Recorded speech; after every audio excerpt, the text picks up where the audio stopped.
तो परमेश्वर ने हमें इतनी बार बताया, हमें इतनी बार समझाया कि ना सतगुरु जननी जने जाके माना बाप, पिंड ब्रह्मंड से रहित है ना वहां तीनों ताप। कि भाई जो सतगुरु होता है, जो सतगुरु की भूमिका में होता है, वो स्वयं कबीर परमेश्वर ही होता है। वो कभी भी मां के गर्भ से जन्म लेके नहीं आता है, क्योंकि परमेश्वर समर्थ होता है, उसे मां के गर्भ से जन्म लेके आने की जरूरत नहीं पड़ती है।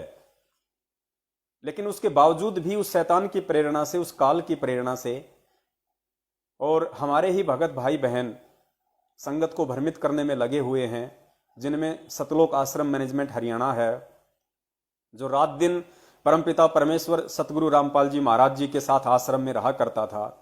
क्योंकि परमेश्वर यहां आके एक मित्र जैसा व्यवहार करते हैं, और मित्र जैसा व्यवहार करने के चलते जो उनके रिश्तेदार होते हैं, जो उनके परिवार वाले होते हैं, आसपास के सेवादार होते हैं, वो उन्हें एक सामान्य संत की भांति समझ लेते हैं। ये उनकी सबसे बड़ी गलती होती है। और वो जिस रूप में उस परमेश्वर को देखना चाहिए, उस सतगुरु को देखना चाहिए, उस रूप में वो आत्माएं नहीं देख पाती हैं और वो धोखा खा जाती हैं।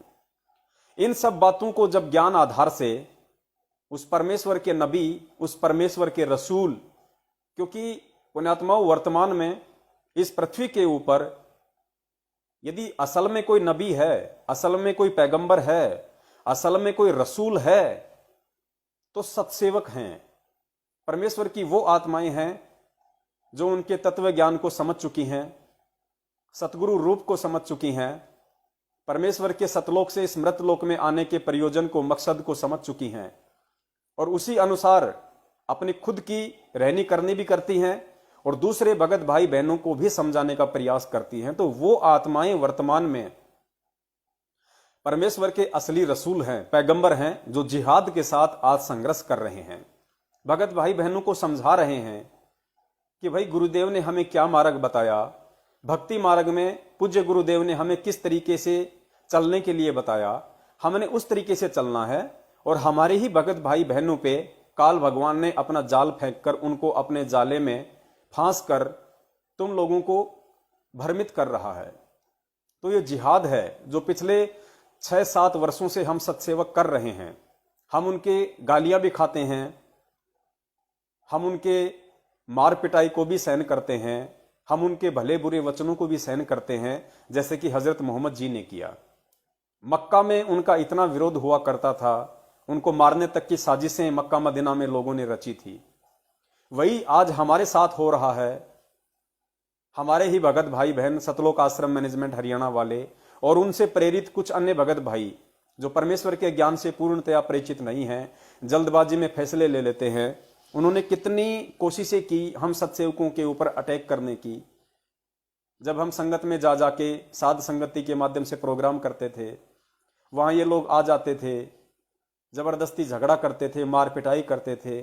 खुद 3 बार इस दास के ऊपर जानलेवा हमला हुआ है, मर्डर करने की पूरी कोशिश इन लोगों ने की है, घर में घुस के इन लोगों ने हथियारों से दास की पिटाई की है। लेकिन हमें परमेश्वर का वो वचन याद है कि बेटा जिहाद करना है, संघर्ष करना है।